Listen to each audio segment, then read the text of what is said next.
to see the stunning lands. Muir wanted to convince Roosevelt of the need to protect these wild, open spaces.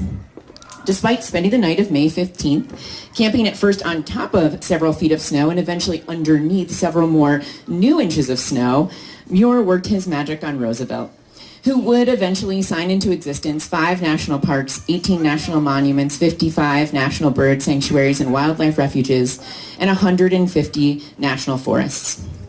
As a side note, that night, Roosevelt slept on top of 40 blankets laid down by his aides. Muir wrapped himself in branches and a knapsack. That's not going to have any relevance here as I build an extended metaphor. I just thought we all needed to know that. So then, the story of another partnership, though this one more fictional. This is the story of Deputy Director of the Parks and Recreation Department of Pawnee, Indiana, Leslie Knope. If you've not seen the show, Leslie is passionate about government. She believes that hard work and service to others can always make the world a better place. She's also a fierce advocate of her friends, creating a now real-life holiday, Galentine's Day, celebrated the day before Valentine's Day among close female friends, usually complete with 1,500-word essays about why Leslie loves each friend and a brunch of waffles and whipped cream for all. As the show progresses, the hard-nosed auditor, Ben Wyatt, is assigned to the Pawnee city government. And while he's not immediately swayed by Leslie's optimistic ways, eventually Leslie's passion, work ethic, and adorably cute laugh win him over, resulting in Indiana's power couple. So I share these stories as a means of telling you about another friendship and another marriage. It's the winter of January 2004. The bleak tundra of Middlebury, Vermont.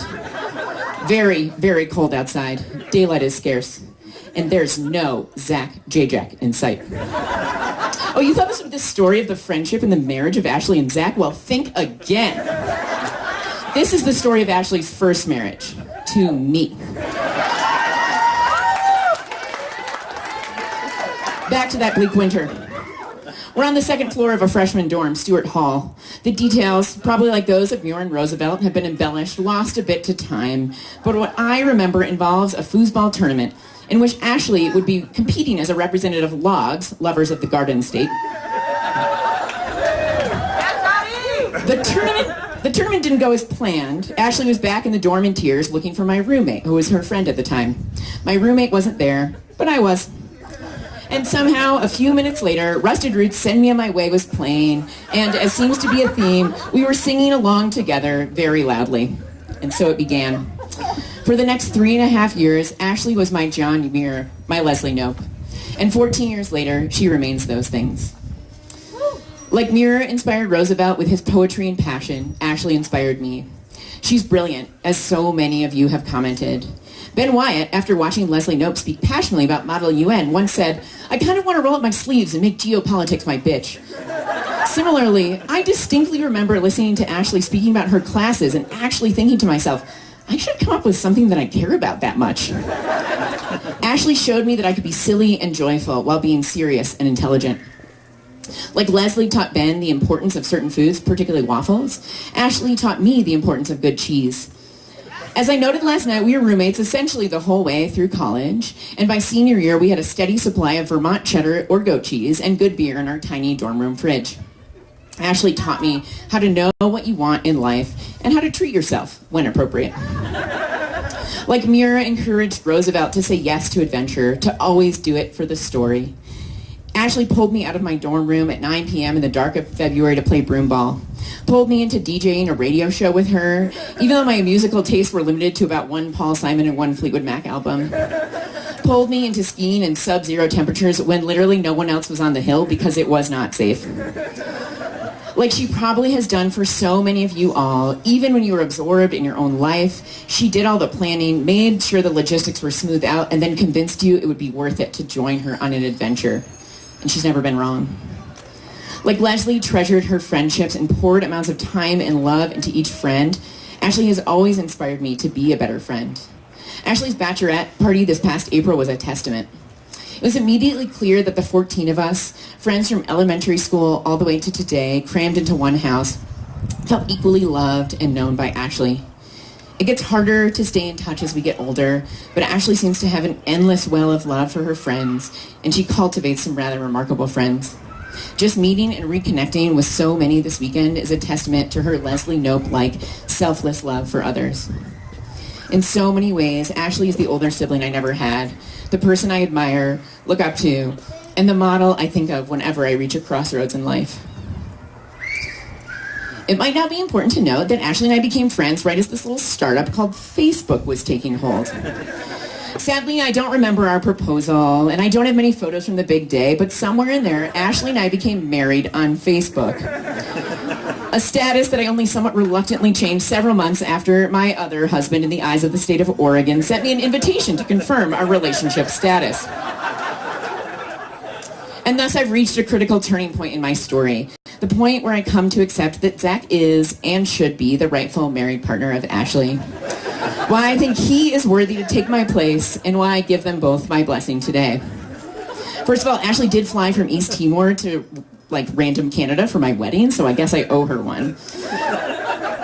But more importantly, while Ashley is certainly my Muir and my Leslie, as I've watched the love grow and unfold between Ashley and Zach, I think what makes me most confident in handing off my position as husband is that they are each other's Muir and each other's Leslie, both inspiring each other, loving each other without condition. I see the Muir and the Roosevelt in both of them. Each speak about each other's passions and talents with that touch of awe, amazement at the life that they get to witness each day. They are proud of the accomplishments of the other. They see value in each other's work and passions. I see the playful Leslie in them both, how they crack each other up, how Ashley laughs her wonderful little giggle that soon bursts aloud when she reads photo texts Zach sends her of Heidi. How Zach, who appears to have a pretty high bar for clever humor, can't help but laugh lovingly at Ashley's dad jokes and puns, from the best to the worst. How they, as must have been true for camping buddies Muir and Roosevelt, have seen each other at their most vulnerable. How they love the bravery and adventure in each other, but how, for example, Zach loves Ashley in her sweatpants, on the couch, eating cheese, and watching the Olympics. Like Leslie and Ben, how they care for each other with a seemingly endless love and patience. How they check in on each other, know when to reach out to grab each other's hand just to say, I'm here. How together their relationship has been the foundation for a thriving community that surrounds and strengthens their partnership. In my many years of marriage, okay, just 3, I've come to know that you can share passions and activities with your partner, and that's a real treat. But it's everything that happens in between, the dog walking and the skiing and the hiking and the sushi and the New York Times crossword, that really matters. It's the way that you fill in the quiet and the mundane spaces in each other's lives. Ashley has, for 15 years, been part of that fabric for me. And while it's hard to give up your first love, I'm so joyful to be here today to celebrate the way that Ashley and Zach have become and will continue to be that for each other. So maybe it's the most fitting to end here with what Roosevelt wrote of Muir from that 1903 trip. It certainly captures how I feel about Ashley, and I'm also pretty sure it will ring true for Ashley and Zach. So after their days together, buried under snow and scaling imposing cliffs, Roosevelt wrote of Muir, of course, of all the people in the world, he was the one with whom it was the best worthwhile thus to see California. So a toast to Ashley and Zach and all they have seen and will see together.